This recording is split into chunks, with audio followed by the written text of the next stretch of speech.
Welcome back to another Shit Talk Fridays. I'm Gina. And I'm Evo. And tonight we are drinking our fave. I think we've actually drank this the last four shows in a row. It is the Whitehaven Sauvignon Blanc. And let's cheers. Cheers. Happy Friday. Oh, man, that's some good stuff. It sure is. You know, I can't wait for the day that we're like, and tonight's show was brought to you by Whitehaven. That would be awesome. I'd be like, can I just get a whole box of your wine? That would be amazing. Well, I mean, we've been drinking enough of it. I mean, I would like a case. Hello. I'm just going to put that out into the ether. In the ether. Excuse me. We have a special guest with us this evening. Our lovely cat, Chloe. Chloe, Miss Fat Butt. And we call her Fat Butt because she's thick. When she sit down, this cat's got curves. And I know that don't sound right when you say it like that, but you say a lot of things that don't sound right. Hey, welcome to Shit Talk Fridays. So let's get into tonight's topics. So we have some interesting ones for you. And again, these topics kind of like just branched off of some of the things that we have been seeing on social media and things that people like kind of been dropping in our comments. And I've been kind of just pulling out what I feel about some of these things. So tonight we decided to talk about stay-at-home parent versus working parent.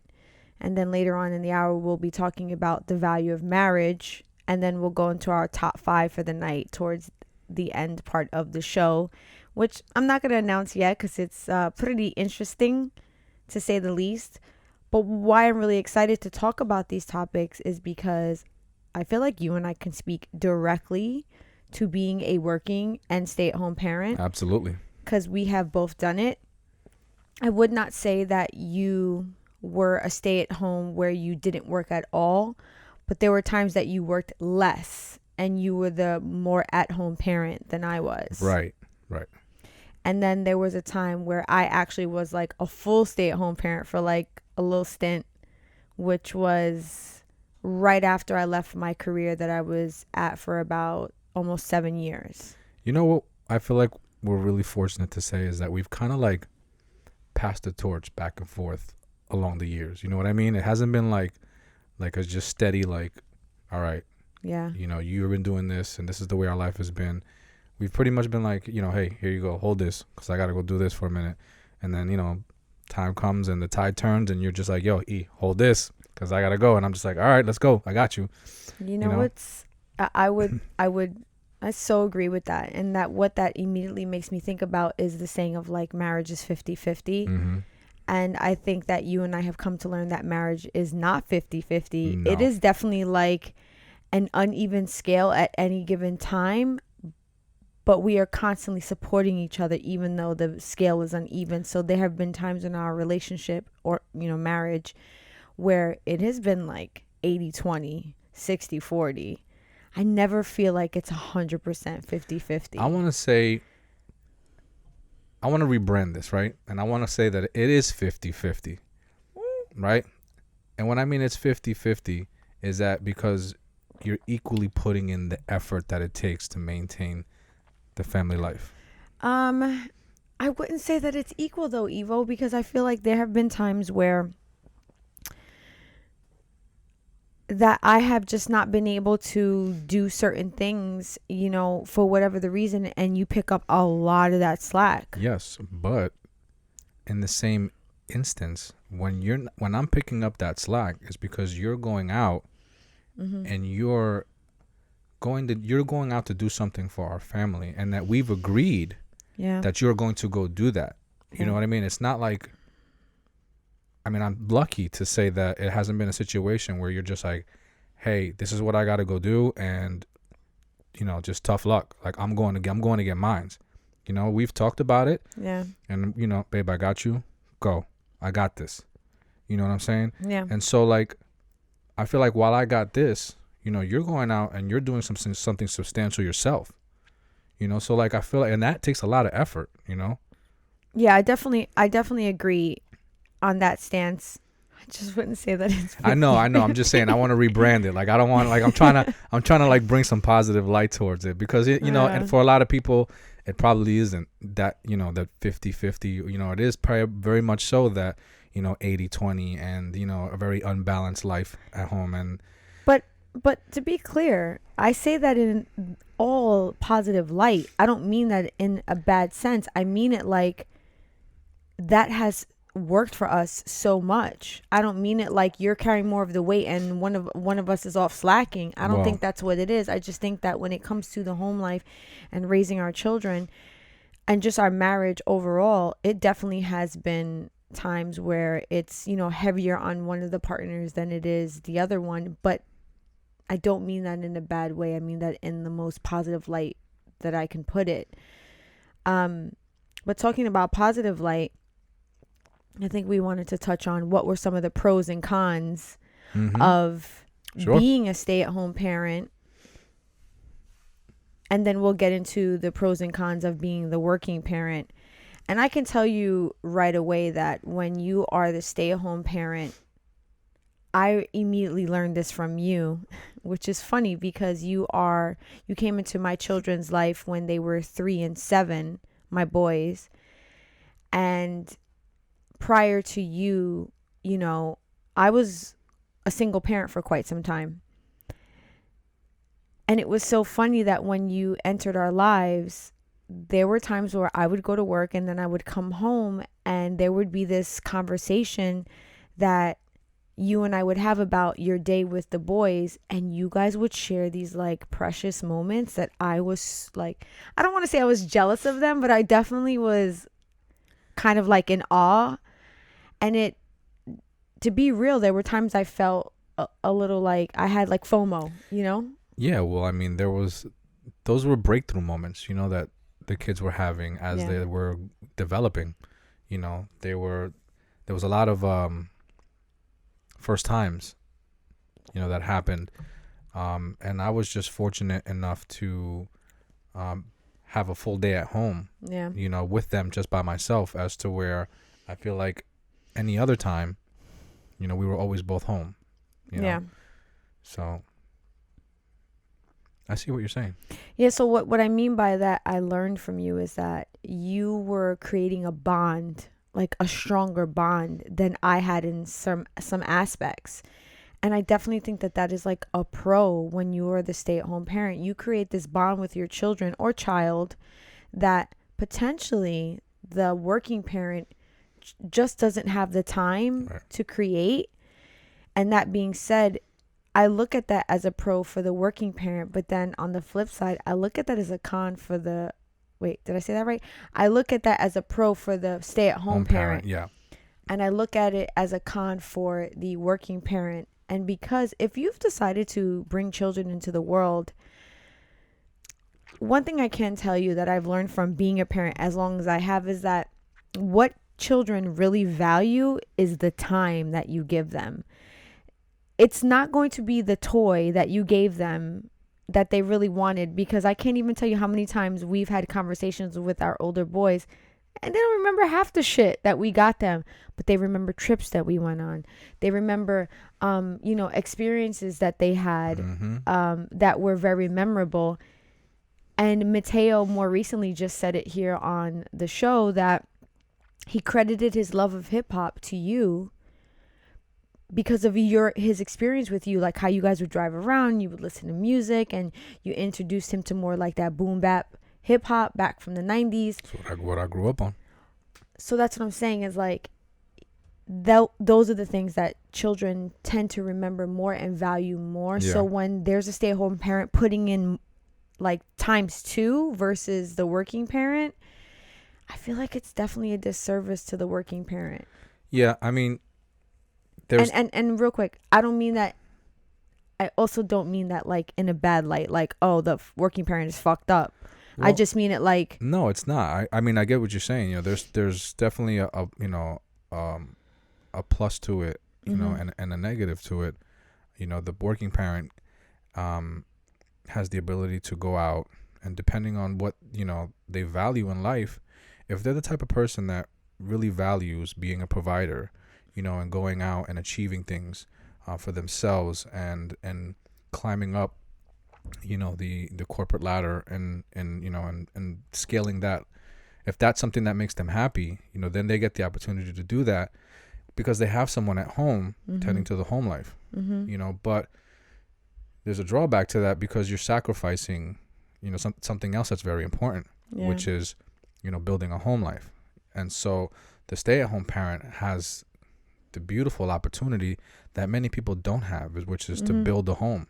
So many people go out and work and, they spend most of their time working and just bringing home the money and providing for the, and struggling almost to be a parent and to build a home, that when somebody has that opportunity, I mean, I see it as a beautiful thing. I definitely feel like you and I could speak directly to having a parent that was the primary worker. Right. And we didn't have like strong relationship with them. And I'm speaking about our fathers. Right. And ironically, both of our fathers were like in the same industry. The automobile industry. Yeah. I would say it's the auto industry. Yeah, the auto. I wouldn't say automobile. Automobile, auto. when you car. said that, I thought about like our fathers working in like the 1940s. Like they work on some Model A Ford.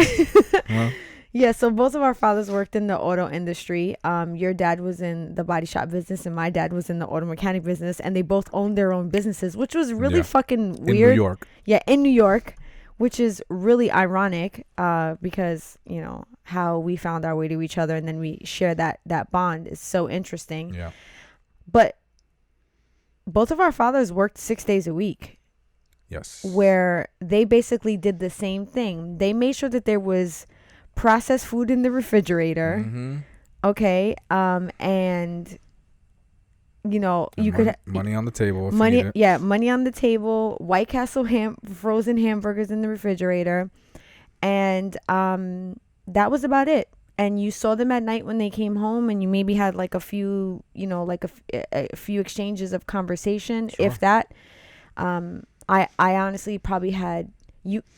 I would say that you and I had even less of that because there was a portion of a time that we didn't even live with our fathers because we were sent somewhere else to be, or you were sent somewhere, I was taken somewhere.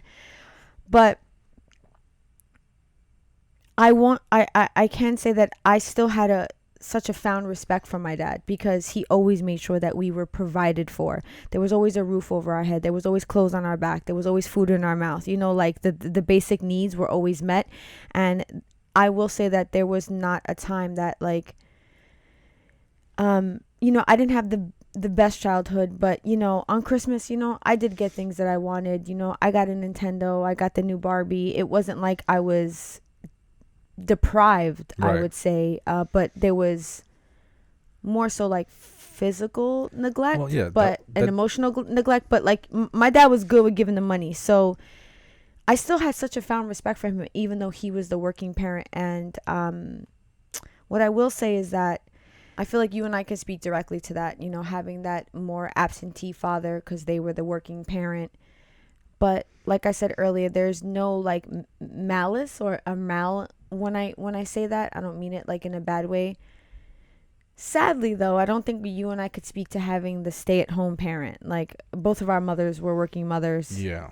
So I don't even know what that's like, but we can speak to it as parents because, like I said earlier, we both did that. But what I will say, that's very interesting. The working parent gets to go out and have a career or to be honest, I don't even know if it's a career. It could just be a job because not everybody that's in the world of working is creating a career for themselves. Some of them just have jobs. And the difference I think between that is doing something that like you love and you can grow in versus just going to like a job where you're kind of just like punching in and punching out. And it's just like you're collecting the paycheck and it's really, there's really no true love or desire to be doing that thing. And it's almost like a means to an end. But anyway, as the working parent, you get that luxury of like potentially building a career. But when you're the stay-at-home parent, you make a huge sacrifice. And that sacrifice could come in more than one facet.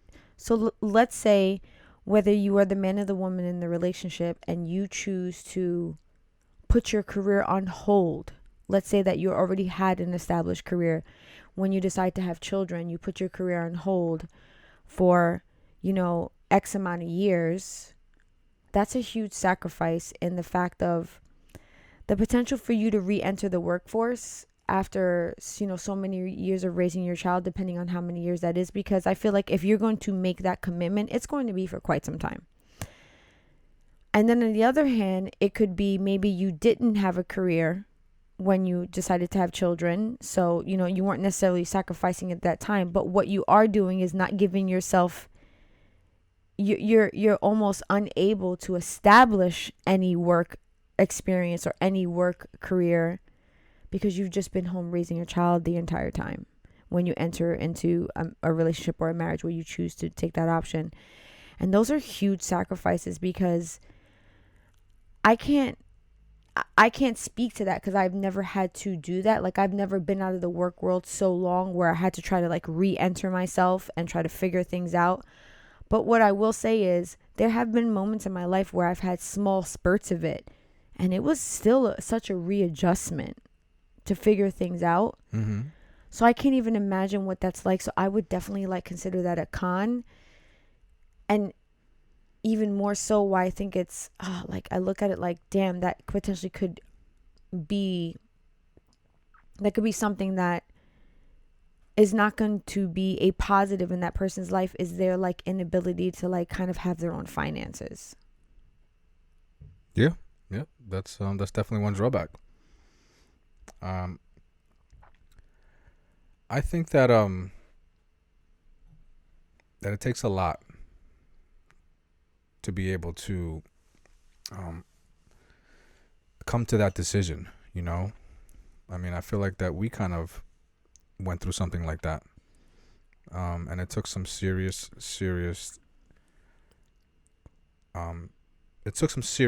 analyzing Mm-hmm. of each other's lives to like come to a decision of what was best for the family moving forward. And I'm grateful that we were able to, in a very mature way, come to a conclusion that was beneficial for us. And even though like we took that decision where it was you decided to like spend more time at home while I went out and still worked because I was I had a business. You still kept yourself pretty busy, and you still you figured out a way to still work. Mm-hmm. And we figured out a system where how well we didn't, not only did we figure out a system, but we soon came to realize that working is very important for you. It's Extremely. It's very extremely important for you. And so we soon adjusted our system so that you're able to still work, not what you were the way you're working before, but it's funny because something else ended up being born out of it, which was your freelance career. Yeah. The real push to continue working was because I had a career, not a job. Right. So when I left the company that I was working for, I still had a love of makeup. I still wanted to do makeup. That was a career that I wanted to continue to build. So that's why there was such a want to continue working, was because I didn't want to stop doing what I love doing, even though I wanted to spend more time at home. And I think a lot of mothers are faced with that dilemma of having, I believe, what it's called mom guilt, where you go out to work because you have this desire and you have this passion to be financially free or independent and to pursue something that you love. But then at the same time, you have this guilt because a child that you potentially more recently just had is in the care of someone else. Mm-hmm. And a lot of mothers go through this feeling of, as much as I love what I do, I still want to be home with my child. And I definitely went through that. So was the choice to stay home more easy? Yeah, because I was at a point in my life where you and I were really solid as far as our home life. You know, we had hit a lot of, like, I guess Milestones. those key milestones, and I felt like it was a good time for us to make that transition. And I knew that even if I left that corporation that I had worked for so long, that I was still going to be able to pursue makeup and be successful at it. And I had proven to you many times in the past that, like, when I put my mind to something, Yeah, absolutely. it's going to come to fruition. And that's exactly what it was. Even though early on in our relationship, I remember you were just like, I'm sorry, you want to do what? I was like, yeah, I want to leave this industry Yeah, well, and pivot 360 it degrees. was a complete 180, and Yeah, so 180 actually. I was a Sorry. little thrown off by it, but Yeah. you know, fortunately for us, we were able to work it out. Mm-hmm.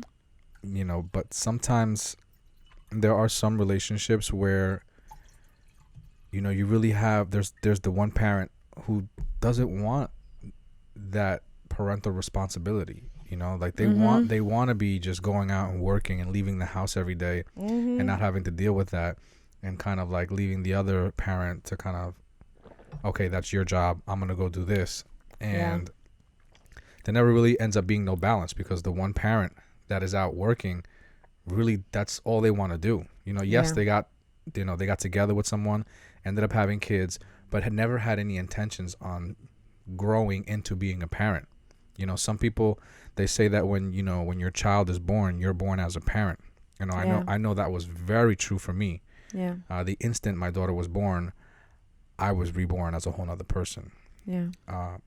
I can't imagine what that's like for people who don't experience that, what it's like to move forward being a parent.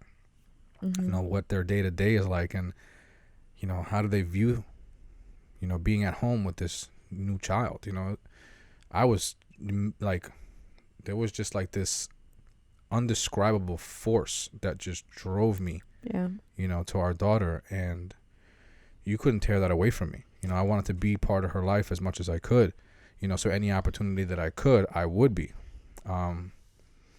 But unfortunately, that's not always the case, you know. You know, Evo, honestly speaking, I think a lot of people enter into a marriage or relationship and decide to have children, and a lot of these things that you and I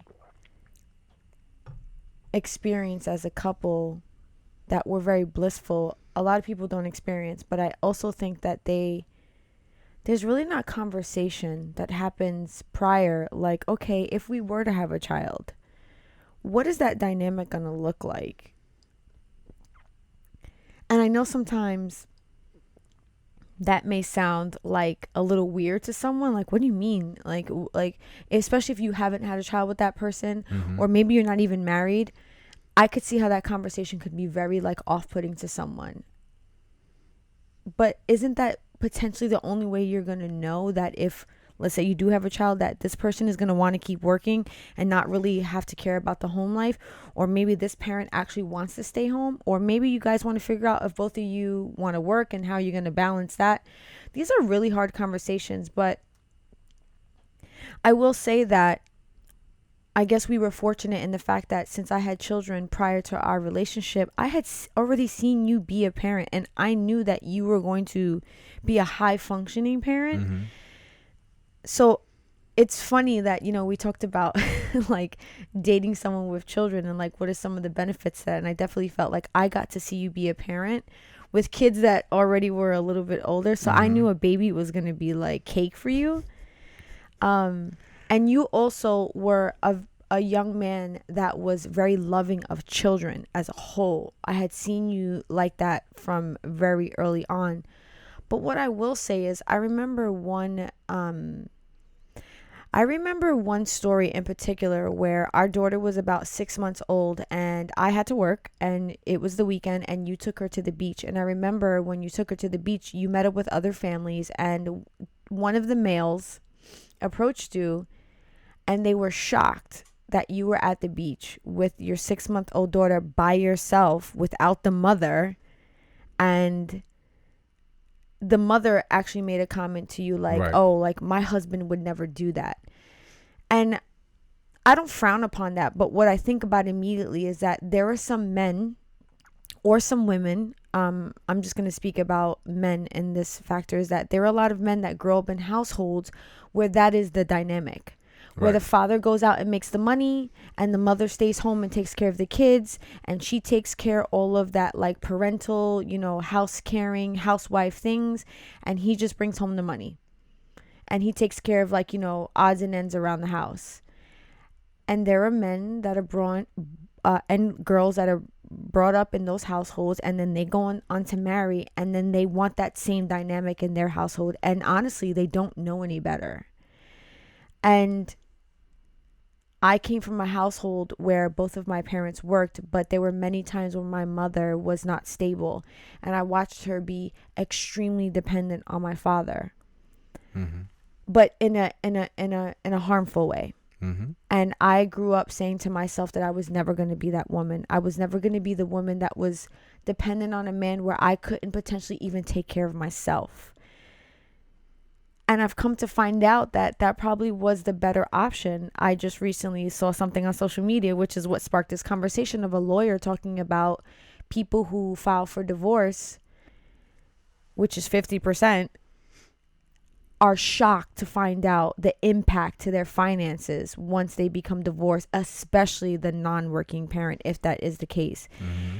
And that makes me sad, because I know that there's so many people in that situation that they are dependent on their spouse for their financial income, and then the other spouse is dependent on them for the rearing of the children. Mm-hmm. But it's not always fair in those situations. And do you understand what I mean Yeah, by of that? course, because the working parent, essentially, if they separate, will financially be okay. Yeah. As to where the non-working parent is going to financially struggle. Yeah. And they can receive child support, they can receive alimony, Right, but they're still dependent yeah. on the working parent. So, it's an interesting situation to be in. I think that's why it's important for there to be some type of part-time side gig, something at some point. I'm not to say that raising children is easy and you should be, even if you're the stay-at-home parent, you should have a side hustle. So absolutely not saying that whatsoever. What I am saying is that along the years of raising the children, I think it's important to try to start something that you can call your own. Yeah. Whether it's minuscule that eventually will grow into something that's okay, or something that you can do. And if you can juggle both, then more power to you. But you should definitely have something that you can, say that you worked for on your own and you're not fully dependent on somebody else. I think that's important for someone to have. I would agree. You know what I mean?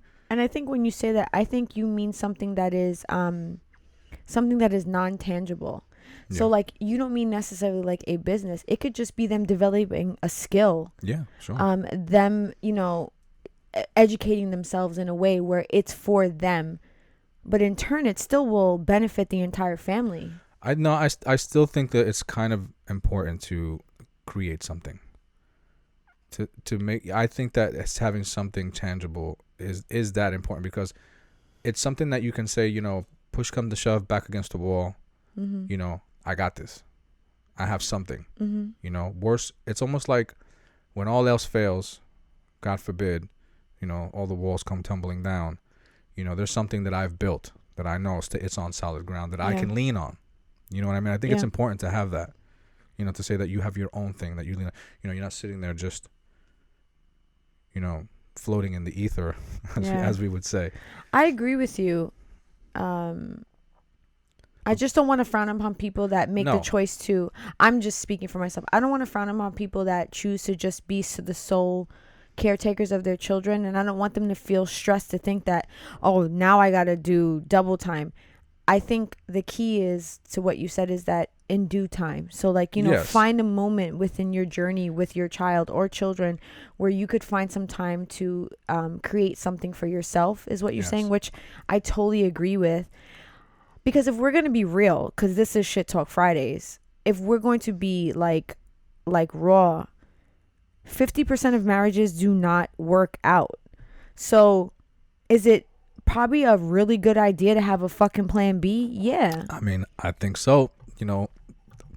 Don't say this is not financial advice. I'm not a financial advisor, but I mean, listen, I have listening to that divorce attorney, that is his advice. yeah, That the non-working parent find a way to maybe secure some sort of financial income for themselves so that they are not fucking shit out of luck if their spouse chooses or they themselves choose to separate, or dissolve a marriage.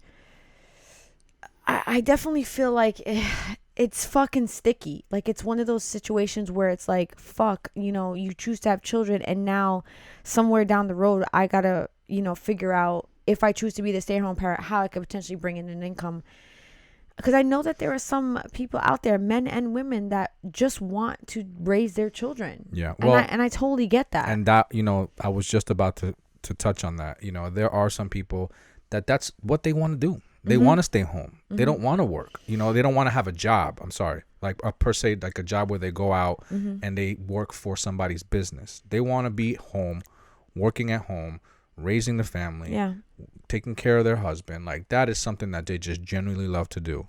And by all means, those people deserve they don't even make trophies for that, but they deserve something way bigger than that, because that's a huge sacrifice. Yeah. You know what I mean? To devote yourself to stay home, to take care of your family, and do it with love and passion and no regret and no resentment, Yeah. towards, allowing your other spouse to go out and just work. That's a special kind of person, I feel like that those type of people, that they deserve, if, things fall apart, like, they deserve something special and I'm just going to say this for lack of a better term, but like, I'm going to fucking put it on the government, because they think the government should fucking provide everybody with everything. But I feel like the government. Wait, you think the government? Well, you remember we have had a small conversation about, like, women after they give, birth to a child, what happens to their breast. And I was saying that I felt like that every woman that had a child should be entitled to breast implants. Or some sort of breast augmentation. Because what they sacrifice, what they do with their bodies in order to sacrifice, what they sacrifice with their bodies by having a child, and they lose something that they only lose it because they had a child, and they're providing a child to someone that they had sex with, that person didn't have to physically go through anything. I think that person, that woman, deserves something in return to make themselves feel better about themselves. I don't even want to say feel better about themselves, but I just feel like that maybe to put things back to their original state. to put things back to their original state. I think that when your body goes through a change, and it's a change that it wasn't by choice. You know what I mean? It technically is by choice, because you chose to have a child. However, you have no clue as a woman what your body's going to do, because I've been pregnant 3 times, and each time some weird shit happened. Right. So I had no anticipation of, like, the changes that my body was going to go through. So I understand what you mean by that. Yeah, I feel like for that sacrifice, every woman deserves something that will, say, hey, you want this thing put back to the way that it was? No problem. You deserve it. You got that. And so for a stay-at-home parent, if they're going to sacrifice their career, their financial career to be a stay-at-home parent, if the walls come tumbling down and shit falls apart, then they deserve something to say that, okay, no, here, we got you, But because that doesn't exist, it is very important to say that, there should be something, like some type of plan B.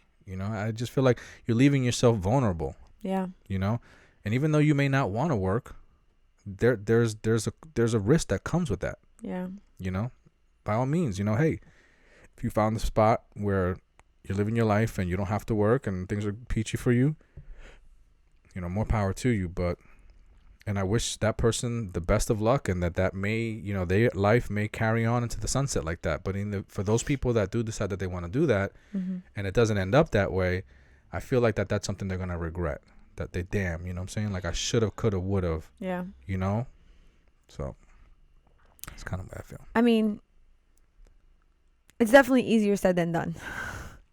I will say that. This is why I say it's something that you do slowly over time. Yeah. Because it's not something that's going to be done in a snap of the fingers. I mean, well, yeah, for sure. I mean, listen, I would say for the most part of our relationship, we were both working. There were moments where one of us wasn't. So that's why I say we can speak to this. But for the majority of our marriage, we were both working. But it's interesting that you say that, like the woman should get something. It makes me think about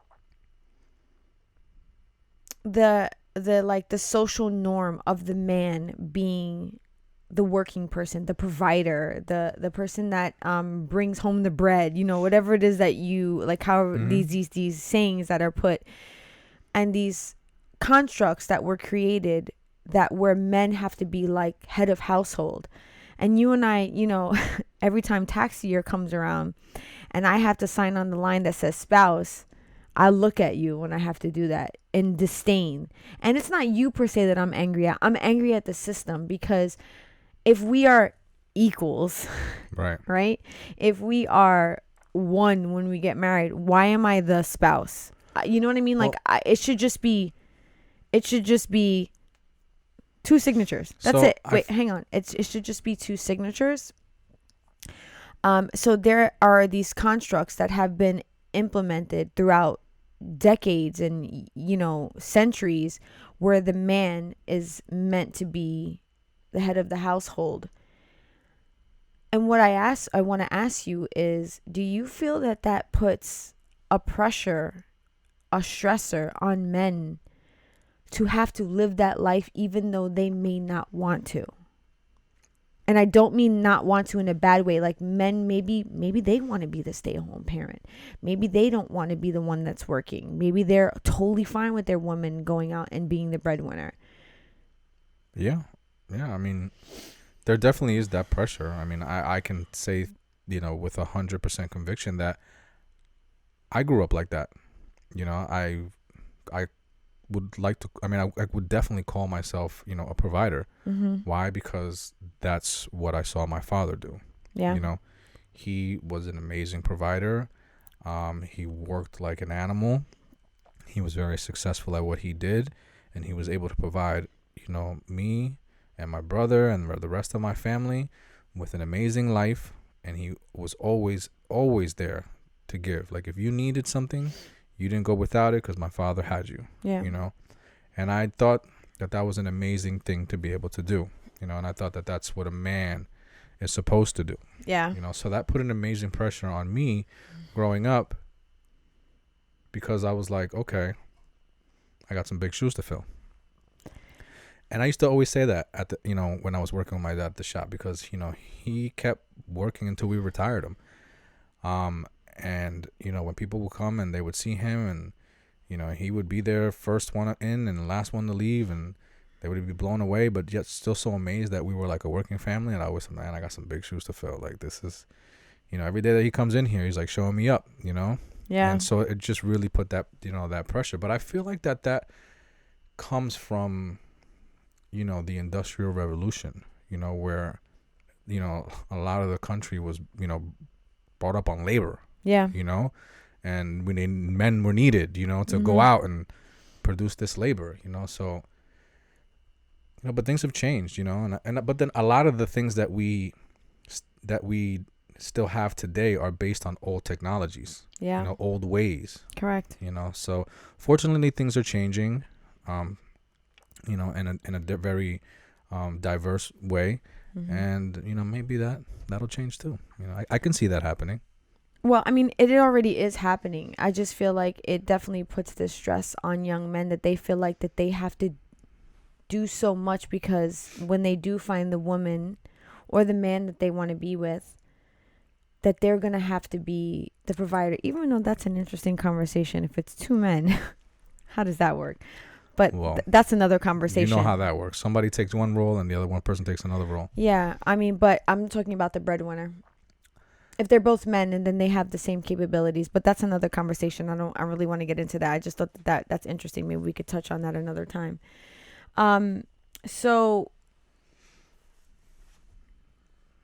that kind of brings us into talking about the value of marriage, because you were saying that, we have these things that have been put in place that are really old ways. Mm-hmm.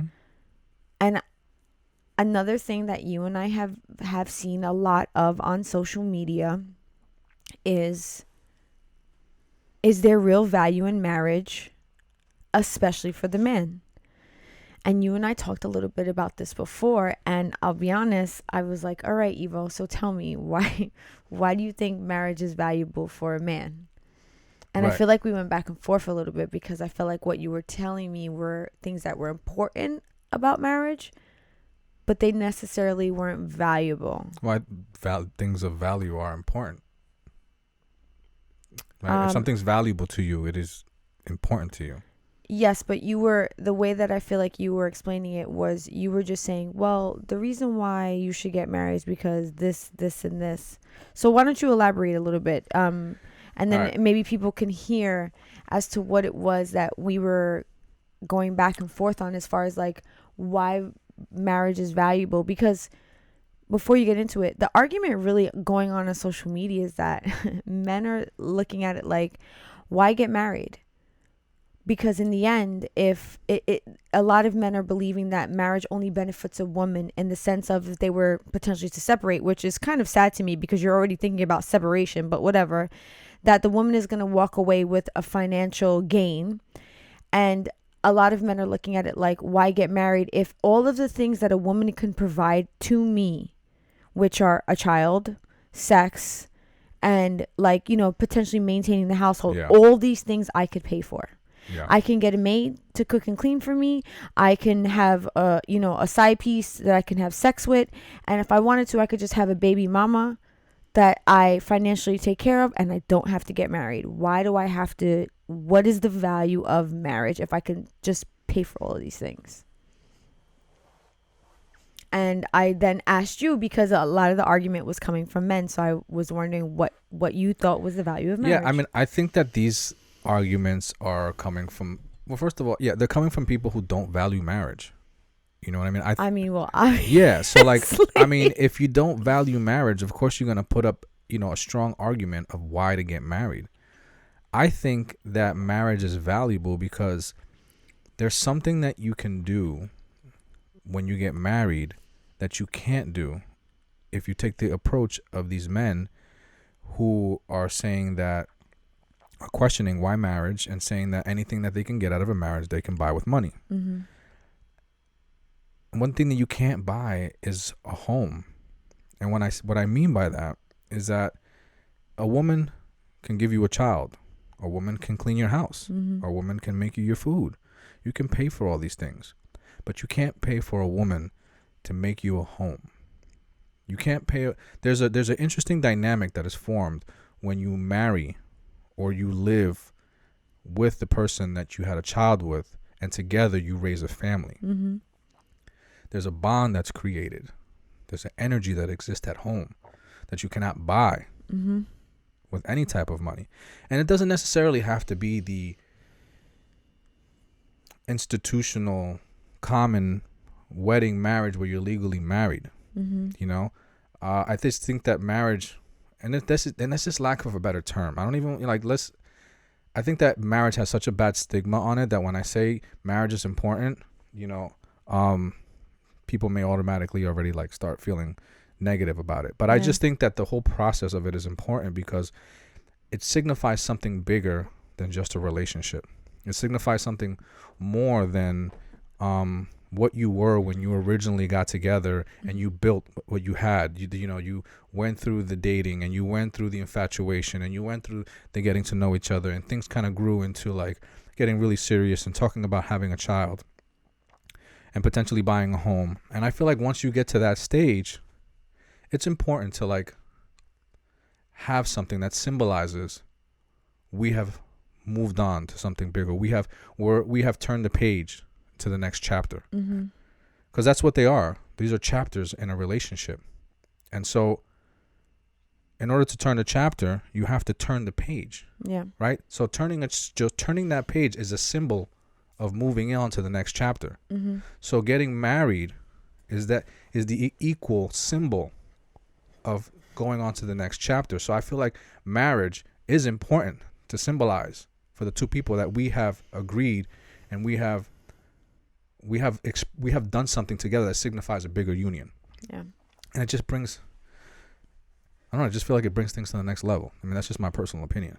Other people may not find that valuable, and may not agree with me in many ways, and I'm sure that they're going to disagree with me in many ways, but that's why I feel like it's important. Well, see, you said it again. That's why you feel it's important. Important and valuable. I just feel like for me, they're two in the same. Okay. I definitely agree with you. Like, I feel like marriage is all that and more. You know, I think you hit it on the head when you said it possesses a certain energy. Absolutely. But I only feel like it possesses a certain energy, Evo, when you are actually paired with the person that you are meant to be paired with. Agreed.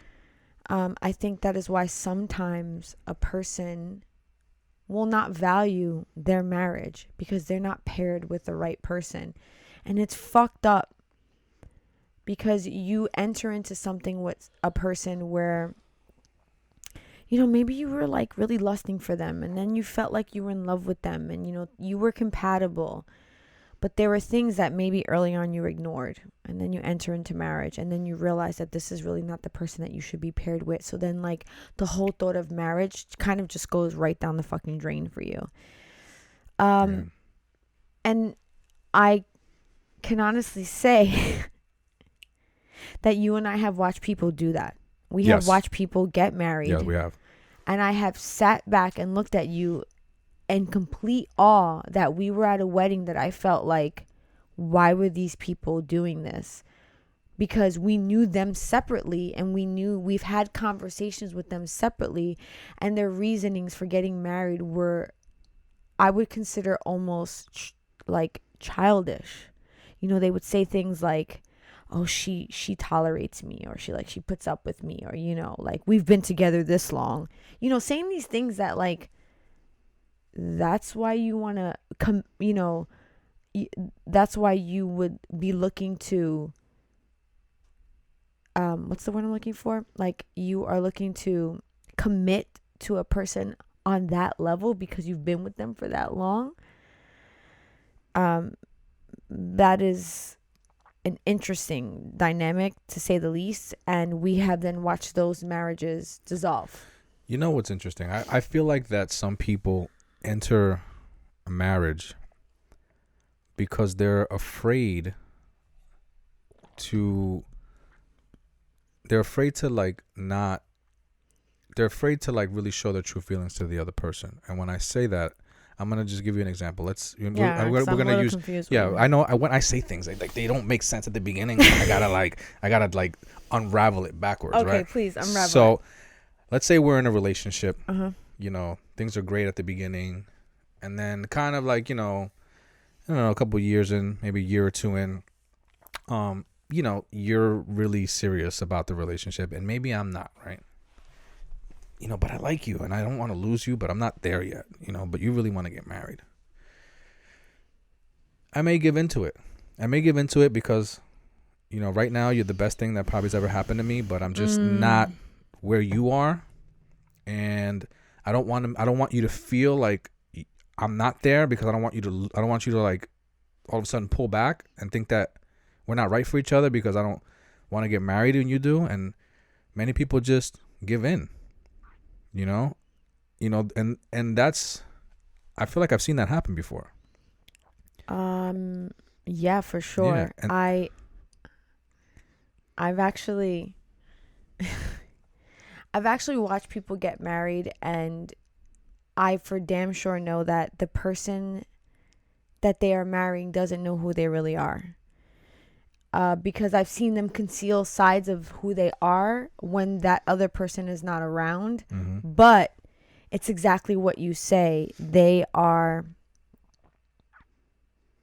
so happy to have found a person that is into them as much as that other person is, that they're willing to take that next step with them, even though they really haven't divulged to this person that I like to gamble, I like to drink, or, I like to party, or whatever it may be. I find it interesting that these dynamics happen. And I think we've actually touched on this before. I think we said it last show that these are the type of things that when you bury these things, they will fucking erupt later on. And I think that's what tends to happen is that later on in a marriage, how many times have you not seen, it's played out like on TV, but I've actually seen it play out in real life where the man or the woman turns around and they resent the other person because they're like, I sacrificed this for you, I did this for you, and you're still fucking complaining, and I don't want to be in this shit anymore because like I entered this union with you not 100% wanting this, and you're fucking being a nag right now, or whatever it is. They're usually the first ones to crack. Yes. Because they didn't want to be in the situation to begin with. Yeah, and they thought they did. They thought that they could become comfortable with the idea. Yeah. And it's fucked up, and that's why I go back to saying that you will really value marriage when you are paired with the right person. And let's be real, that fucking takes time. Like, and it takes time, and it takes a lot of fucking hard work, because when you and I started dating, I was 25 and I already had 2 children. I was not looking to fuck around. Like, there was no time to play. I wanted to enjoy my time with you, but I also wanted you to know that like any of these potential games or like any of these like things that sometimes people are afraid to talk about, I was not looking to do that. If I felt a certain way, I was going to tell you. And what I've noticed is that a lot of people will enter a relationship with someone and they're afraid to talk about certain things. And then they get married and they're like, he doesn't do this for me. And I'm like, have you said this to him? And they're like, no. I'm like, what do you mean? Oh, I'm afraid. Yeah, I may offend him, or vice versa, or she may get mad at me or whatever. And I'm like, are you fucking kidding me? Like, how do you expect this to work if you're still doing this thing where you're hiding your true self from your partner? Yeah. And again, it will erupt on you in a marriage, in a relationship, whether you are heterosexual, you are homosexual, you are trans, whatever it is. That has nothing to actually do with your sexuality. It has a lot to do with who, like, your overall like mental state and what you're willing to share with that person. And if you can't fully open up to that person, you're really never going to value the situation that they're in, because the person that you're with is not even going to know who the fuck you are. Very well said. And what I will say is that as much as I felt like you knew me, because you know me really well, and I feel like I know you really well to the T, where even if your breathing changes a certain way, I know something's wrong with you. Something happened later in the latter part of my life with you. I want to say 10 years into our relationship, where I started to repressed things were starting to emerge, and it was changing my character as a person. And that was a really hard time for us, because you were seeing characteristics in me that you had never seen before. Yeah, it definitely came out of nowhere. Yeah, and that goes back to what I said earlier about the 80-20. There was a long period of time that we were definitely 80-20, and you were carrying me. You were carrying me hard, because I was really vulnerable and I was really weak in the sense of like, I was weak in the sense of like, I was finding it hard to find strength to do the regular things that I always did. And it was because I was so immersed in these, repressed feelings that I had. And that's why I say, I feel like if you're not paired with the right person, you're not going to value it. Because when I tell you I valued you so much, because you were able to recognize, okay, this is not how Gina normally is. She's fucking going through something right now. I need to be supportive. And let's be honest, the things that I were doing, they were not things that were good for our relationship. And you still were willing to say, we have gone through so much as a couple. I need to put my best foot forward in this situation in order for us to have this continued longevity that I know that we can have. And I think a lot of times people, they fucking eject when that happens because they're not paired with the right person, because that person doesn't even know who they really, like, that person didn't even know who they really are to begin with. And they're like, yo, I'm not cut out for this. I gotta go. And that makes me sad because I've seen some relationships end where the one person was really in love with the person they thought they knew. Yeah, well, you excuse me, you made it, what I did was, for me, was nothing spectacular. And I say this because, Excuse me 1 second. Where's the recording time? it was there just a minute ago. Yeah, thank you. I just need to see that. Thanks. It just disappeared again, so don't get. No, but I need that. All right. Well, Thanks. What that was, and maybe you're unaware of this, but I'm not. You were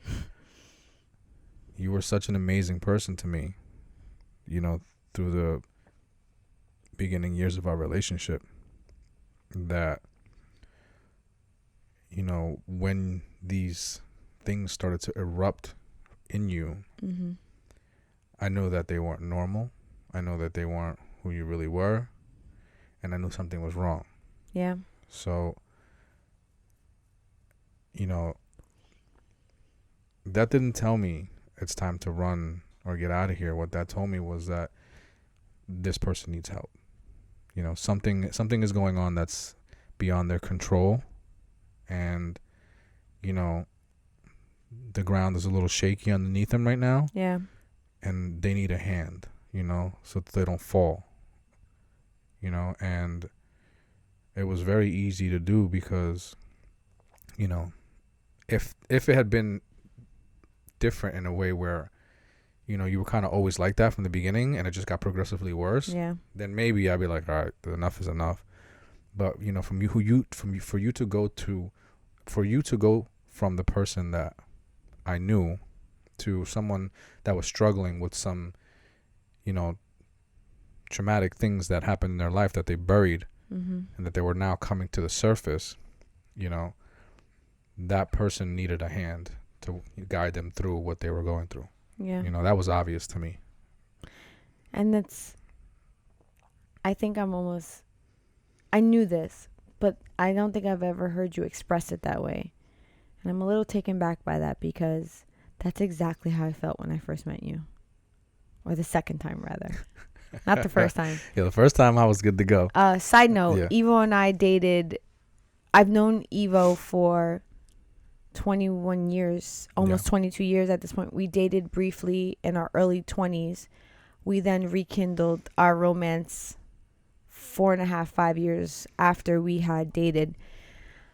So the second time around, Your boy was a little rough around the edges. I'll tell you that right now. the second time around, I remember seeing you for the first time in 5 years, and I immediately said to myself, this man needs help. You know what's funny, right? I feel like, I'm going to give you guys an analogy, right? I feel like that when we met in college, right? I was that like shiny new toy, like the latest version of something that just came out and you had to have it. And then you had it, but somehow, you weren't able to really hold on to it for too long, Mm-hmm. and it, whatever, it disappeared out of your life and you moved on. And then one day you're walking along and, you gotta just see it there and you pick it up, but it's like not what it used to be. And it's kind of dusty, but you're like, I remember this thing, and there's a lot of value in this thing, and you just kind of dusted it off and, you took it to your shop and kind of like took it apart and resto-modded it, put it back together and restored it. Yeah, you restored it, but you also modified it. You add parted some new components to that shit. Damn straight. Upgraded some pieces there, and you're like, and then boom, new version 2.0, good to go. Evo, I think that is the best analogy that you've ever done on this show. And I'd say something. Once you put my feet on the ground, I was like, see ya. Gone. I grabbed you and I said, let's go. Yo, you know what I think is so hilarious about that is how many girls that they met us later on in our life, because like we didn't get married to after we had been together for 5 years. So like maybe the first 5 years of our relationship, or even maybe after we got married, so many girls would meet you and they'd be like, oh my God, I want what you have. You and Evo are so amazing. Let me tell you something. And I'd be like, yo, only if you knew. Yeah, if y'all would have seen me when me and her got back together, you'd have walked by me and probably put out your cigarette butt on me like.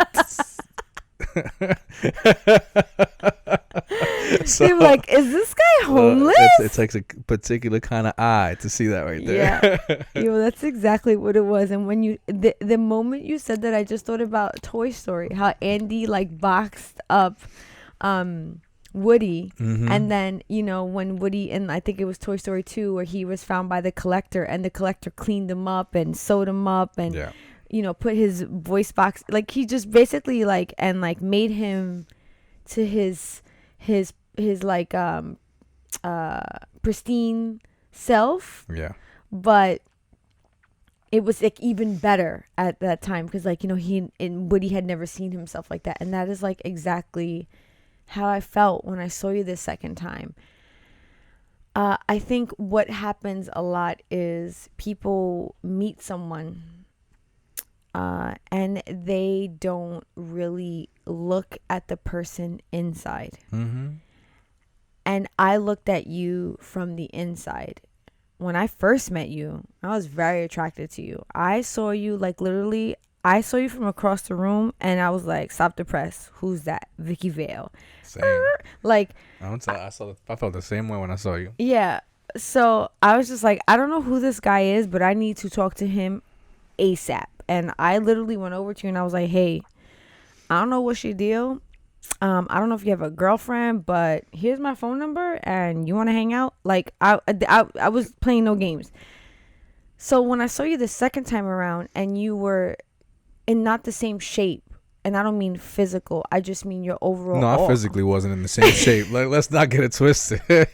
Boy, I just mean, I was literally half the man I used to be. I'll tell you that right now. But I just put all that shit aside and I was just like, this guy, I'm looking at him from the inside. What he has on the inside is so valuable that this guy, he's a piece of coal right now. There's a fucking diamond in there. So like when girls would meet you and they were like, you and your husband are so amazing. I wish I could meet a guy like that. And I was like, well, I'm going to tell you where you may need to find that guy. You're not going to like it. I should carry a picture of me because I have one. Yes, you do. I should be like, really? Really? This guy right here? You hooked up with this guy right here? Tell me now. Huh? Yeah. Like, wait a second. I don't think so. Wait a second. I don't think so. You know what's so funny to me? It's like, we're talking about the value of marriage. And honestly, this is why I value our marriage. Because you are my fucking best friend. Word. You are the person that I fucking tell you everything. And I'm sorry to a lot of my friends out there that I go, I'm not going to tell anybody. I hang up the phone and I'm like, yo. Evo, open up some wine. I got something to tell you. Guess what I got to tell you. Guess what I got to tell you. Nah, real talk though. There are certain things that I definitely don't tell you. And you know that for a fact. Well, I think that you have to be somewhat of a vault. I mean, there's certain things that I just don't need to know. For sure. Like, and I'm good with that. Like, yeah. For every guy that feels like that you need to know everything that your girlfriend is going through, that you need to realign yourself, you know what I'm saying? And like start getting good with yourself and knowing that you can't control everything that goes on around you. I actually think one time there was an instance where you picked up my phone and you saw a text message between a friend and I, and you saw a message that she had sent me that was super private, and you were like, oh fuck, I wish I had seen that. I know that you probably don't remember what I'm talking about, but no, because I probably blocked it out. If I didn't need to know it, I just blocked it out. And just for all you guys that know, like there's no password locks that goes on between our phones. Well, Like, I mean, whatever. Like, our phones are locked, but yeah, we're but we're we not know each locked other's out of. Yeah, we're passwords. not locked out of each other's phones. So like, you'll pick up my phone for whatever reason that you need to, and it's all good. And in that particular moment, for whatever reason, I had to pick up your phone and do something with it, and that message was there. Well, let me just tell you, it was in my BlackBerry days. So it was a long time ago. So I don't expect you to remember, but I will tell you off of the live, because it was a very private, personal situation with one of my friends that I remember you saw the message and you're like, oh man, I wish I wouldn't have seen that. And I was like, yeah, those are the type of things that like I keep very private between me and my good friends. But anything else is fair game. Yeah. Well, a lot of other things are fair game is what I mean. You know what though? When it comes to marriage, I feel that you have, at the end of the day, like you're maybe 70 to 80%, just living amongst each other, and the 20% of the relationship, you're physically intimate, or you're being somewhat of some type of affection. So the majority of it is just two people getting along, so if there's anybody who you want to spend that much time with, it better be your best friend. Yo, for real. You heard? That, just do the math. It don't make any less sense that if you're going to spend that much time with somebody, you need to build that relationship so that person is your best friend. Yeah. So over the longevity of it, it's a great life, right? So they say in order to have a great life, you need to have a good day every day, right? I think I heard Will Smith say this, right? I love that, man. If you make every day a good day, or at least you try to make every day a good day, what you end up with is a great life. Ooh. So apply that to the person that you decide to spend the rest of your life with. Try to make every day a good day with that person. At the least try to. If you don't, you don't. But at least that effort should be in there. And what you will end up with in the end is a great relationship. I will just tell you, and I'll end with this, and then maybe we can get into our top 5 for the night. One of the primary, if probably not at the top, make it drop. That just came in my brain. I'm sorry. That's how my brain works. That I value our marriage for is the empire that we have built together. Yeah, there's a constant effort. I know for damn sure that without you, it wouldn't have been possible. And I know without me, it wouldn't have been possible. Absolutely. Because I will go back to this for the last time. This is that 80-20 that I'm talking about. Because there were times where I was pushing you 80% of the time. And then there were times where I was like in my little 20% zone chilling. And you were like, yo, I'm about to come at you with this 80% right now, Gina. You better muscle up. And I was like, okay. Tighten up. Tighten up, girl. It's time to get it. Right? And I just remember being like, fuck. God, he's right though, But I know that there were those same instances for you.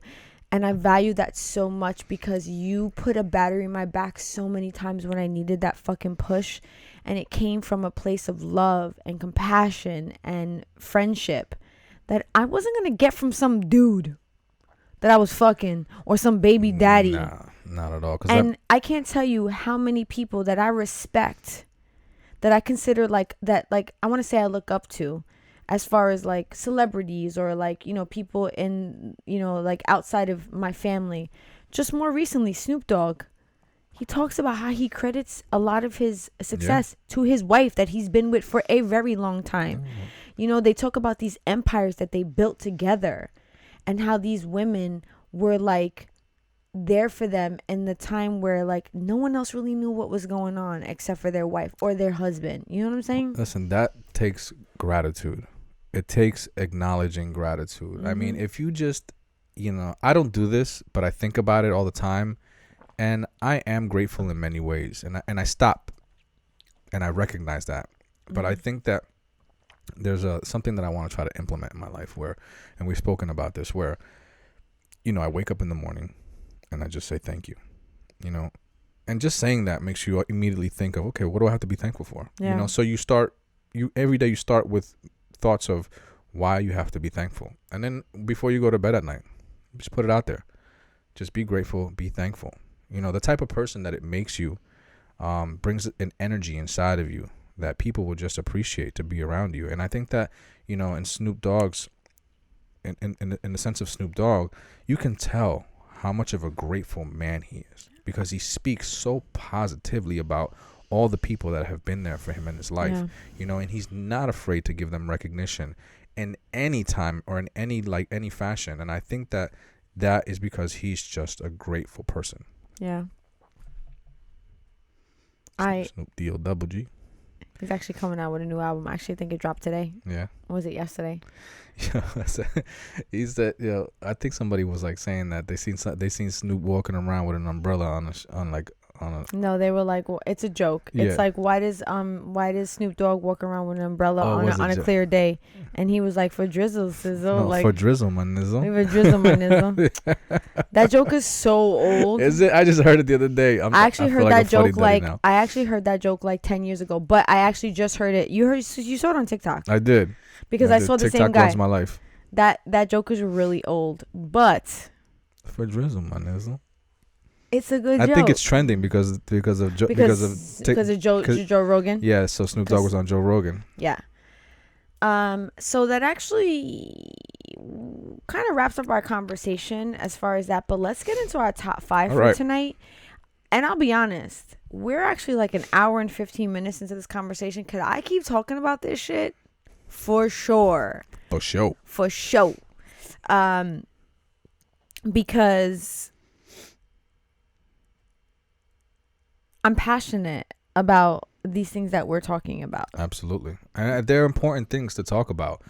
Marriage, relationships, you know, the fact that they fail at such a high rate. It's important to talk about the things that make them fail, so that it's like, you know, it's almost like you have to like put up these conversations as warning signs. You know, so people, you know, have a way to guide themselves and navigate, you know, through these. It's like there's no real book on relationships.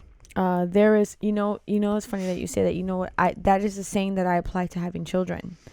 When I'll never forget when our daughter was born, because when I had my 2 boys, I was very young, so I like hit the floor running with my boys. I was just like, fuck it, I got it, I'm good.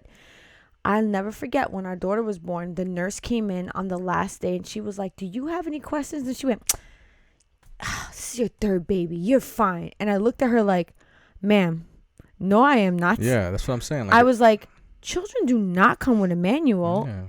Just because this is my 3rd child, she is unique in her own. Mm-hmm. And I have not had a baby in more than 10 years. I need all the answers. Mm-hmm. And marriage is the same way. And because marriage is such a unique thing to each individual couple, the journey that everyone is going to have is going to be unique to them. Yeah, absolutely. But what I will say is, the one piece of advice I could give, and it's going to roll us right into our top 5, is if you have troubles along your way in marriage or in a relationship, long-term relationship, therapy is helpful. Yeah. And we can speak to that directly. You know, and I feel like that just, even though, so not like, there's different types of therapy. You know what I'm saying? Whether it's couples therapy, whether it's individual therapy, whatever the fuck it is. You're just talking to your partner. That is therapy. No, it's therapeutic. Yes, but I'm specifically talking about a professional. I know what you're talking about, but not a lot of people are like, you know, I don't know there. You know how people are. Yeah, that was me. Yes, exactly. So what I'm saying is that, you know, this is not just to say like, okay, you need therapy, right? Like, no, I'm just saying if you find yourself in a way that you find yourself at a crossroad, right, that you really don't know the answer, or you can't find the resolution between you and your partner. Yes. Therapy. Please understand, we speak from experience. Therapy is so helpful. Yes. And Evo and I paid for therapy out of our own pockets. Yeah. So it was really important. Okay. It was very important, and it was very constructive. Am I saying yeah. But in what sense? What I'm saying is that it, you know, in a time where we went and we had therapy, I felt like it really it really served its purpose. Mm-hmm. You know what I mean? Like it was totally not what I thought it would be. Yeah. You know what I'm saying? Because as a young kid, I did therapy in school, but like Same. only because I had to. Same. And then I was just like, oh, this is bullshit. You know? Yeah, I like, used to lie to them all the time. yeah, like I just did They'd it be like, how are things at home? I'm like, great. just to get it over with, you know. Mhm. But like, you know, I believe that when you genuinely want therapy and you're looking for answers, the right therapist will guide you through the dark times. And we are blessed to say that we found the right therapist off the bat. I don't even know how the fuck we found her, but she was fucking phenomenal. And I remember because we did joint sessions and we did individual sessions, and I remember doing my individual sessions. I felt so fucking comfortable with her, and I was just opening up to her, and she was just like, listen, there's a lot to unpack here. Yeah. And I just want you to know that I think that it's going to take more time for us to really unravel these things for you. Yeah. So I don't want you to feel like I'm taking you for a ride, but like you need to see me more. So here's, you know, I feel like I want to touch on something before we get into the top 5. Okay. That will really kind of like lighten things up as far as therapy goes. You know, people don't realize that they kind of seek out therapy on a regular basis, right? Now, when I say they seek out therapy on a regular basis, is that they seek out the professional opinions of other people to guide them through things that they may not necessarily be able to navigate in their own lives. Mm-hmm. Something's wrong with your car, you go seek a professional. The professional analyzes your car.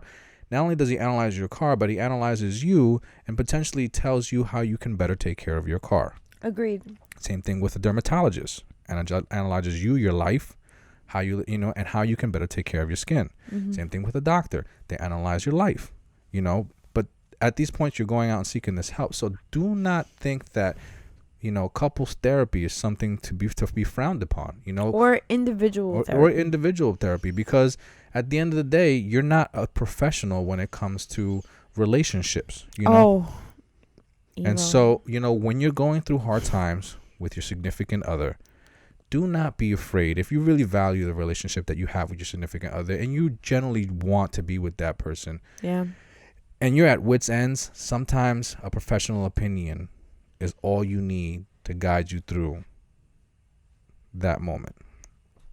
Preach, my brother. Preach. All right. Let's go into the top 5, and I need for you to also put back up. All right. So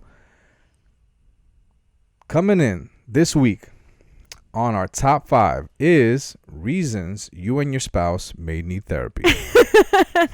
That's why we were talking about therapy. We segue right into this. All right. So coming in at number 5, reasons that you and your spouse may need therapy is that your spouse turns into your roommate. Or technically speaking, you've grown apart. All right. So what this means is, like, if you find yourself basically like that, you've become something with your partner that is no longer a couple. It's just, you're just kind of going about your life, which is there's somebody that you live with. Yeah. There's really no affection. There's no intimacy. There's really no like personal time. It's just somebody that you're sharing responsibilities with. Yeah. That's basically a roommate. That's key. It's that you're basically just like, okay, so you're gonna pick up the kids. I gotta go to work. You're gonna go to the grocery store, and there's literally no time being spent for you and that person that is intimate. Right. Is and introspective. Yeah. You're basically living with your roommate. If you find yourself in a space where you're no longer living the life that, or even something that closely resembles the life that you lived when you first got together, then you're no longer in a real relationship per se. Yeah. And you might need therapy. Maybe just a little bit. And let's be clear, we don't mean therapy like it's a bad thing. We mean it like it's a great thing. It's a helpful thing, because when I tell you that therapy opened my eyes to things that I needed to be more empathetic towards, because I grew up with a very rough exterior, and therapy helped me understand that there were times that you said things or needed things from me that I needed to be more empathetic towards. And it was so hard for me. And the therapist was like, I know it might be hard, but what you need to understand is that this is what your spouse needs. Yeah. And if you love your spouse, and if this is what your spouse needs, and this is what your spouse should get. And that's why I was like, fuck. Yeah. I would have never understood that. I would have just been like, it's funny because there's a person that I follow on TikTok that they did a TikTok where they were like, what it's like dating an earth sign. And it was just like, oh, I'm sad. And then the earth sign is just like, you be all right, motherfucker. It's all right. You know, tomorrow's another day. You know, like, that was me. Muscle up. Yeah, right? You be all right. Put a Band-Aid on that shit, you know? You know, there's nothing more amazing than falling in love. And not only do I mean falling in love, I mean there's nothing more amazing than loving someone and then you opening up and becoming vulnerable. So that person sees your vulnerability and then loving you back. Yeah. For the vulnerable person that you are. There's something that happens with that chemistry and that dynamic that is just, it's so uncommon that it's almost like finding gold. And you think it's uncommon? I feel like there's so many people out there that either struggle in finding love or have never been in love. Yeah.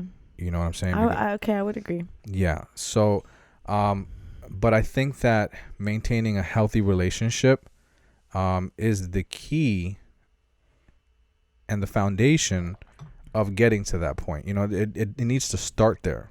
Yeah. You know? So therapy, couples therapy, personal therapy, whatever the case may be, if you find yourself that you are become your spouse's or your significant other's roommate, this is something that you might want to think about. Yeah, I definitely agree. Absolutely. And again, we mean therapy in the best way. Absolutely. Let's 100%. move on to number 4. Coming in at number 4. Top 5 things you should. Coming in at number 4. Top 5 reasons you and your spouse may need therapy is if there's constant arguing about the same thing. The same damn thing. It's going round and round. And I think the reason why you're saying that is because if it's the same thing, then that means that you have not found any resolve. There are no resolutions being found, and you are just fucking beating a dead horse. And I hate to say those type of analogies because I love animals. However, if you are beating a dead horse, what is the point in that? It's going nowhere. It is literally going nowhere. Literally going nowhere. And that is the most frustrating situation to be in with your partner, when you constantly rehash old arguments. So like, let's say your partner does something that triggers you, that you then, it ensues an argument. And you're arguing about that particular thing, but then you bring something up that happened in the previous argument. Oh, yeah. Where are you going with that? Yeah. Well, so I agree with you. I agree with this. Mm-hmm. But I also think that even on top of arguing about the same things, I think if you're just arguing a lot, period, you know, there's definitely some you know, therapy that needs to go on between you two as a couple. You don't necessarily have to go, but you two people need to sit down and have a deep dive into like what's really causing all of these arguments. There's resentment going on. Because it's like almost like, you know, instantaneously something is setting you off about the other person. Or it's something that we touched on last show, which is nonverbal issues. Yes. Which is someone is concealing something and they're not speaking about it, and they're just like their body is telling the other person about it, but they are not verbalizing it to the other person, so which is like a fucking, you're basically walking around holding a ticking time bomb. That's the basis of needing to talk. You know, nonverbal is not talking. Yeah. So needing to talk is that, you know. Coming in at number 3 of top 5 reasons you and your spouse may need therapy is clash on money, which is heavy. Yeah, and a clash on money topic. in like all aspects: spending, savings, and like potentially retirement. Could you imagine being in a relationship with your spouse and not knowing how your finances are going because potentially maybe one of them is in control of the finances, or one of the partners having the excess of spending, or maybe one of the partners being excessively frugal. These are the type of things that in the relationship that will tear you the fuck apart. And I hate to say this, but I'm gonna say it. This is why I think you and I earlier on in the show stressed the potential for the non-working parent to have some source of income for themselves at a certain point in their journey with their childcare taking, because that stress can be, it has broken couples. It Yeah. has, that is one of the main reasons why people divorce, which is financial hardship on any partner's side, or financial conflict. So I know sometimes people don't want to hear that shit. They don't want to hear, oh, well, like, I raised the kids and, like, why do I got to work? I get that. And I'm not frowning upon that. But what I will say is that so many couples separate because of this shit, because one of them feels like they're giving too much, or the one is not giving enough. So if you can create something for yourself, like Evo said earlier, like, I think that's a good plan. Yeah. I know it's not easy, but it's a good plan. It reminds me of a show that I saw one time about Western cultures, right? And so in Western cultures, it's the man that generally manages the finances, and in some of those countries, the women are not allowed to have any money. Excuse me, we are Western. Do you mean Eastern? Yes. Sorry. Okay. All right. Eastern cultures. Yeah. And some of the women are not allowed to have money. Yeah. And oh, I remember what you were talking about. Yes. You were be more specific. You were talking about in a more if I'm not mistaken, it was a Islamic. I didn't want to quote it per se because I wasn't 100%. I didn't remember exactly whether it was or it wasn't Islamic. It was a Muslim paired couple that practice Islam. Okay. All I remember is that the men. But I just want to be clear that that's what was the dynamic. I remember the show. It was a man and a woman that were practice Islam. They were Muslim, and you were saying that the dynamic was that the man was the head of the finances, or the sole controller of the finances. Right. So the thing was that they were a very young couple, right? Yeah. So the male in the relationship was like, they just got married, and I guess when they got married, there was this like influx of money, and so now all of a sudden he's in charge of all this money, and so he has to like control the way that they live, and and he's thrown into this lifestyle that he's necessarily not like accustomed to, and so immediately, like, he's living a very egotistical life and power tripping and things like that, and he was like almost like, I'm man, I have money, I hold all the power, like raw over the girl, and the family members, they almost like hold like this hierarchy in like the whole neighborhood, right? So I remember the higher ups in the neighborhood, the men had to like pull the boy aside, and they were like, bro, yo, you can't be acting like this. Like, and he's like, what do you mean she can't have any money? He's like, bro, you gotta give her something. Like, you know, like, yes, I know what our religion says, but she still needs to have something. For sure. You know what I'm saying? Like, and it was crazy that, like, even though their religion told them something, like, they knew better. Like, yes, they were very about their religion, but they still knew, like, you cannot like have her like that, Yeah, because he was trying to hold power over her more than being like the head of the household, which was very different in their dynamic. But what it was is like, she would want to go shopping and this and that, and he'd be like, no, like he would even be like, no, we're not doing that, we're gonna do what I want to do. And he was being a fucking dick, basically. Yeah. And so like they were telling him like, she needs to like even though you do call the shots and manage it, she still needs to be able to say that she makes her own decisions, for sure. And like even in that culture where women are like, given very little, they still recognize that they should still have the ability, even if it's not like in God's eyes, to make their own decisions. I wouldn't say that women are given very little. I think that women, in comparison to what the men have. That's what I mean.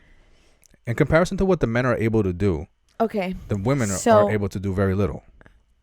I also think this is a whole nother conversation. Yes, but it is. So can we not get into it? Because I just feel like you're trying to correct me on something I just want to say that I studied Western religions, and I will say that based on that religion, there's supposed to be full equality. So, but is there? I said based on the religion, there should be full equality. But whether how a person chooses to function within that religion is an individual thing. But that's actually a really good conversation. Maybe we'll bring that up another time. Let's go on to our number 2 for the night. All right. Coming in at number 2, top 5 reasons you and your spouse may need therapy. And this is a big one. This is like a super red flag. It's lack of sex. So why do you consider this a red flag? Or like a red flag that you would need therapy? Tell me why. Because I feel like men and women may see it differently. So I feel that sex, lovemaking, intimacy, whatever you want to call it, is there's a bond that happens, a transfer of energy that happens between two people that is connects them in a way deeper than a lot of things connect people in life. And I feel like that when you make that connection, you are so close to that person. You feel so connected to that person that it's almost like you vibrate on the same frequency. No pun intended. Yeah. And when you stop having that, there's that intimacy. There's an energy that's lost. There's a disconnect. There's a disconnect, and I feel like that having a healthy sex life will always make you be considerate to your partner. So, I agree with you. I don't disagree with you on any level of that. But the reason why I think therapy may be needed if there's a lack of sex, speaking on the woman's behalf, I have known many women to not be happy in their sexual relationship with their partner because the man in that relationship is not really diving in to understand what the woman's needs are. Okay. And there are many men that enter into a sexual relationship with a woman and they're very self-indulgent. Regardless of the fact that they're married or not. Right. So there are times that a woman is not going to want to engage in a sexual interaction with a man, whether they're married or not, if the woman is not really going to be satisfied. So she may withhold sex because she knows that she's not going to be satisfied in the way that she also needs. So yes, that connection may be lost. And yes, there is this, thing that happens between man and woman. But if a woman is not being satisfied, well, bitch got a headache. Yeah, of course. And I think that goes back to what you were saying about, women need to speak up. And that, because yes, women need to speak up. Because I feel like that unfolds when women in the beginning, they're very impulsive, like the man is all the time. What do you mean by when men want to just impulsively have sex, right? Okay. And a woman, yes, at the beginning she may entertain that, but a woman likes to be engaged into sex. Yeah, right. I would agree. Yes. So, but a man doesn't need to be engaged. Like it happens very quickly where, it just, goes from 0 to 60, like real quick, and again, at the beginning, a woman's cool with it. It's fun. It's, hey, but like after a while, like, they need a little bit more to get the steam rolling. Yeah. And so when that's not happening, rather than talking about it, they just start withdrawing the sex. Yeah. So. And that's why we feel like therapy is needed. But I just wanted to hear your perspective as a man as to why potentially therapy may be needed, because I knew it was going to be a little bit different. Of course, it's very different. I mean, it's coming from a man's perspective, but I just feel like that either way, that's Cat Williams all day. I'm sorry. He said whether you was big or you got small, or you was small or you got big. This is why I value our marriage. We fucking. This is why I value our marriage, because the minute he said that, my brain went, Cat Williams. Either way. We fucking. Thank you, Cat Williams, for that, Yes, because sir. that is burned in our brain. Forever. Forever, ever. Yeah. Forever, ever. So either way, there is a disconnect that's happening, and that's why you may need therapy. Yeah, for sure. Yeah. And that actually brings us to our numero uno. Yes, coming in at number 1 with a heavy Thor mallet Top 5 reasons you and your spouse may need therapy. is infidelity. Yikes. Dun, dun, dun, dun. Oh, when you just made that sound, isn't that the sound from Wheel of Fortune when you land on the fucking I no don't know. money? I just feel like it's like a thriller or like suspense sound. When you said that, when you made that sound, I immediately thought about when you played Wheel of Fortune and you landed on the bankrupt. And it's like dun dun dun dun. Yeah, I could see that. Yeah, so top 5. Honestly, like top 5 reasons you and your spouse may need therapy. Number 1, for sure, fucking infidelity. I definitely think like this is a given, but at the same time, it is the top reason. Why? Because this reason right here will drive a stake between you and the person that you're with. And not to say that, infidelity is not something that can be worked out, or infidelity is like, but it is like one of the main number 1 reasons why people, get separated. Mm-hmm. But it happens, and it happens for many reasons. And if you generally really like the person that you're with, or you care about the person that you're with, or you're in love with the person that you're with, and you want to work it out, therapy may help you get through that. There may be some deep rooted issues going on with the person that had infidelity that need to come to surface, so that even they can understand what they're going through, and why they did what they did. Yeah. It may have not been something that was directly intended to hurt the person that they were with. They're just mentally not in the right place, and by maybe something that's no fault of their own.